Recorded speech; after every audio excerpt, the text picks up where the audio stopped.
मैं तो अपना स्वयं भी ध्यान करके कर सकता था, लेकिन आपके लिए दुनिया में यदि कोई उपदेश निरंतर स्वाध्याय की परंपरा कहीं भी दुनिया में नियामक रूप से नहीं देखी गई कि स्वाध्याय करना चाहिए, लेकिन जैन धर्म में स्वाध्याय को कहा, प्रवचनों को कहा। जितना नियमित उपदेश जैन तीर्थंकरों ने किया, इतना नियमित उपदेश किसी भी संप्रदाय के भगवान ने नहीं किया। मैंने बहुत पढ़ा, सभी संप्रदायों को पढ़ा, सभी भगवानों को देखा, उनकी जीवनचर्या पढ़ी, लेकिन ऐसा कभी नहीं देखा किसी भी तीर्थंकर को, किसी भी भगवान को, किसी भी संप्रदाय को कि वे नियमित रूप से 4-4 बार 1.25-2 घंटे जनता के लिए बोलते हो। बोले सबने, उपदेश सभी ने दिए, उपदेश की कोई बात नहीं कर रहा, उपदेश तो हुए, लेकिन नियामक वो भी लाखों वर्षों तक, वो भी 42 वर्षों तक, 30 वर्षों तक। 72 साल की उम्र थी, 30 गृहस्थ के, 12 तपस्या के, और 30 वर्षों तक 2.25 घंटे प्रतिदिन बोला है। वहाँ 4 टाइम, 3 टाइम जो भी है, 4 टाइम, 3 टाइम जो बोले, और वो भी 2.25 घंटे बोले, और 30 साल तक बोले। ऋषभदेव लाखों वर्षों तक बोले, 1000 वर्ष कम, 1 लाख पूर्व तक बोले। अपना तो कल्याण हो चुका था, अपन को तो केवल ज्ञान हो चुका था, उनको क्या पड़ी थी? इतनी श्रावकों की चिंता की, इतनी जन मुनियों की चिंता की, उपदेश दे गए। उस भगवानों की जो भगवान चिंता करके, अपनी चिंता करके, जिस बेटे के कल्याण की चिंता, जिस बेटे को सुधारने की चिंता माँ बाप को होती है, बताते वो बेटा कभी बिगड़ नहीं पाता। बेटा कभी भी बिगड़ेगा तो माँ बाप की कोई चूक से बिगड़ेगा। जिस बेटे पर माँ सावधानी रखती है, वो बेटा कभी रेलिंग से गिर नहीं सकता, गिर नहीं सकता। कौन सा बेटा गिरता है? माँ की चूक हो जाती, बेटा गिर जाता है।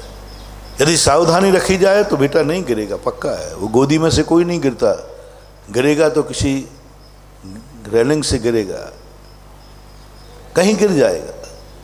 जिसकी चिंता भगवान कर रहे हो, वो समाज कितनी भी भ्रष्ट हो जाए, कितनी भी भौतिकता आ जाए, लेकिन सारे जगत में सबसे ज्यादा पाप और भ्रष्टाचार, गंदे कार्य जैनियों में कम मिलेंगे। उसका एक ही कारण है कि जिनकी चिंता भगवान ने की है, और भगवान जिनके पीछे पड़े हैं, भगवान जिन्होंने जितने घंटों प्रवचन सुनाते हैं।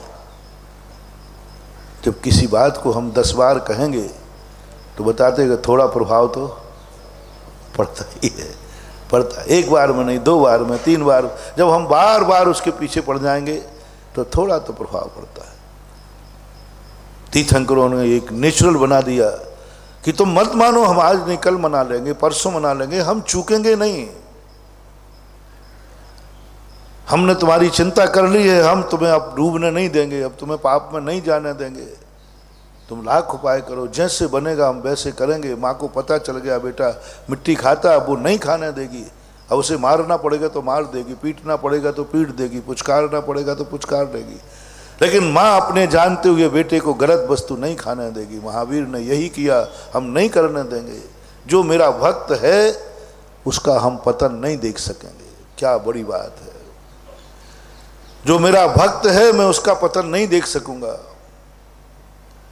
जो मेरी बात को मानता है, जो मुझे भगवान मानता है, उसका हम पतन नहीं होने देंगे। अब जो महावीर को नहीं मानता है तो वो क्या करे?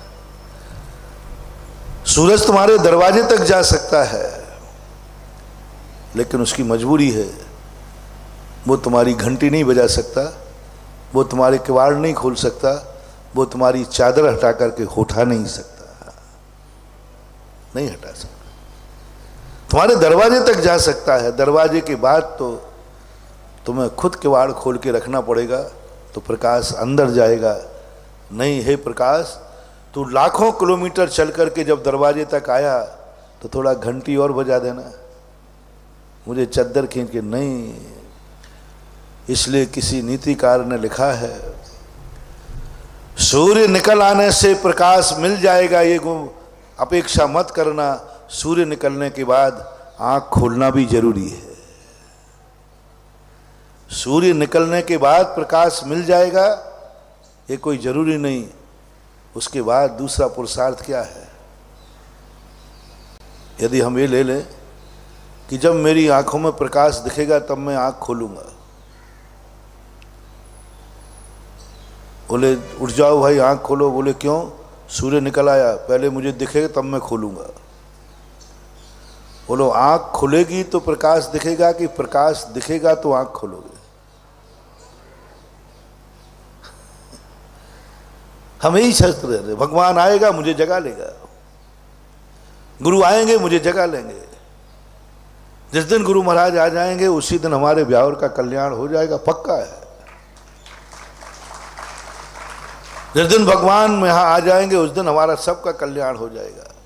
अरे भानुभाव, भगवान सूरज के समान हैं, वे मात्र गुरु सूरज के समान हैं, वे मात्र अपना प्रकाश लेकर नसिया में बैठ सकते हैं, तेरे घर में अंदर प्रवेश नहीं कर सकते, दरवाजे पर जाएंगे। आंखें तो तुम्हें खोलना पड़ेगा, घर से उठकर नसिया तक तो तुम्हें आना पड़ेगा, घर से तो तुम्हें मन बना के चलना पड़ेगा, मुझे प्रकाश चाहिए है। मात्र साधु के नगर में उपस्थित हो जाने मात्र से कल्याण नहीं होगा। साधु तुम्हारे घर में चला जाए तो भी कल्याण नहीं होगा। भगवान तो जन्म लिया था मारीच के घर में, लेकिन मारीच का कल्याण नहीं हुआ क्योंकि उसकी आंखें बंद थी। घर में भी सूरज पहुंच जाए तो भी आंख तो खोलना ही पड़े। बस हम इतने अंधे हो जाते हैं भगवानों के प्रति। भगवान अपने आप जगाएगा, वो तो करुणावान है, वो मुझे डूबने नहीं देगा। भगवान अपने आप मुझे प्रकाश दे देगा, नहीं महानुभाव, उसकी मर्यादा है, सीमा है। वो दरवाजे तक आ गया लेकिन किवाड़ नहीं खोल सकता, किवाड़ नहीं खोल सकता, उसकी सीमा है। वो एक स्थान पर बैठ के प्रकाश फेंक सकता है, लेकिन प्रकाश जब ही जाएगा जब तुम आंख खोल करके उसको लेने का भाव करोगे, लेने का परिणाम। इसलिए जब कोई बात बनती है तो लोग समझते हैं कि भगवान तो बहुत करुणावान, भगवान चाहता भी यही है, भावना है उसकी, किसी को दुनिया में अंधेरा ना रहे। उसने भगवान से मांगा, लेकिन क्या करें, हमने भगवान को फेल कर दिया। जय जिनेंद्र दोस्तों, अगर आपको मेरी वीडियो अच्छी लगती है तो प्लीज़ मेरे चैनल को लाइक करें, शेयर करें, सब्सक्राइब करें। इसी तरह से अपना प्यार देते रहें। Thank you.